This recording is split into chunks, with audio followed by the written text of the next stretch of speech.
Tiba-tiba tubuhku melayang ke angkasa. Kulihat ke bawah, saudara-saudaraku bergelimpangan di atas kasur. Mereka tergeletak dalam posisi yang tidak beraturan. Kepala ketemu kaki, kaki ketemu pinggang, pinggang ketemu kepala. Sekelebat aku melihat tubuh saudara-saudaraku. Namun badanku terus melayang keluar dari kelambu. Ya, kami sekeluarga selalu tidur bersama. Kakakku umur 8 tahun, kemudian kakakku umur 7 tahun, kakakku lagi umur 6 tahun, dan aku waktu itu berusia 4 tahun. Sementara adikku berumur 2 tahun dan hampir 1 tahun. Kami berenam muat dalam satu tempat tidur berukuran 2 kali 2 meter. Tempat tidur itu terbuat dari besi dan ada tiang penyangga setinggi 2 meter, dan di keempat tiang penyangga itu ada kelambu yang digantungkan. Kelambu yang selalu menaungi tidur kami dari gangguan nyamuk. Sementara ibu kadang-kadang muat untuk tidur bersama kami menjadi 7 orang. Tetapi kalau kakak-kakak dan saudara-saudaraku tidurnya tidak beraturan, ibu kadang-kadang terpaksa tidur di lantai. Begitulah kejadiannya selama bertahun-tahun. Rumah kami bertipe rumah panggung. Ada 4 kamar, 2 kamar menghadap ke depan, ke jalan, dan 2 kamar menghadap ke samping. Di bawah rumah ada kandang yang muat untuk sapi. Rumah itu berwarna kuning. 100% terbuat dari kayu. Pintu untuk masuk ke rumah terletak di belakang, bukan di depan. Jadi kalau kita melihat rumah dari jalan kampung, yang nampak adalah 6 pasang jendela. 2 jendela masing-masing dari 2 kamar, dan 2 jendela dari ruangan tengah. Betul-betul rumah tipe dulu, di mana ruang tengahnya diapit oleh 4 kamar. Kami hanya menempati 1 kamar untuk tidur, 1 kamar lagi untuk barang-barang, sementara 2 kamarnya lagi sering ditempati oleh saudara kami dari nenek.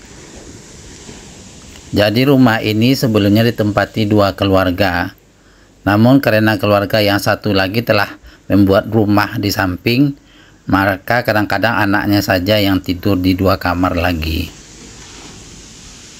Tubuhku melayang beberapa detik, kemudian kedua kakiku mendarat di lantai kayu. Aku masih terheran, tapi ibuku memandangku sambil meletakkan jari telunjuknya di mulut. Aku harus diam. Rupanya ibuku mengangkat tubuhku dari tumpukan kakak-kakakku yang lain supaya mereka tidak ikut terbangun. Aku memandang ibuku dengan terheran-heran. Kemudian ibu berkata, "Shh, nanti kakak-kakak dan adik-adik terbangun. Kita mau pergi jalan-jalan," kata ibuku. Usiaku waktu itu 4 tahun. Tapi aku masih ingat kejadian itu untuk 50 tahun kemudian. Ibu memasangkan baju terbaikku yang telah dipersiapkan sebelumnya. Begitu juga bungkusan yang telah disiapkan ibu sebagai bekal kami. Rupanya ibu telah merencanakan ini Ibu meninggalkan catatan di secari kertas untuk kakakku Yet dan Len. Mereka masih berusia 8 tahun dan 7 tahun, tapi sudah terbiasa mengurus rumah. Termasuk untuk mengurus adikku yang masih bayi, yang sekarang sudah almarhum. Ibuku seorang guru, maka biasanya di setiap akhir semester, sekolah-sekolah membawa anak-anak untuk berlibur jalan-jalan keliling Sumatera Barat. Seingatku hanya aku yang sering dibawa jalan-jalan bila ada program sekolah ibu. Hari itu kami keliling Sumatera Barat. Saya tidak ingat kemana-mana saja, tapi yang saya ingat satu hal, ke Padang Mangateh, itu tempat orang memelihara kuda. Saya tidak pernah ke sana lagi dan tak tahu di mana tempatnya sampai sekarang. Tapi kata-kata Padang Mangateh itu saya ingat, tapi entah di mana. Kalau pemirsa ingin bantu saya untuk bernostalgia ke Padang Mangateh, tolong tulis di komentar. Jalan-jalan itu berlangsung selama sehari penuh. Kami baru pulang pada malam harinya. Dan alhamdulillah semua urusan rumah diurus oleh kakak-kakakku. Demikian pemirsa, tunggu cerita menarik lainnya dari Sultan Malano Channel. Wabillahi taufiq wal hidayah. Assalamualaikum warahmatullahi wabarakatuh.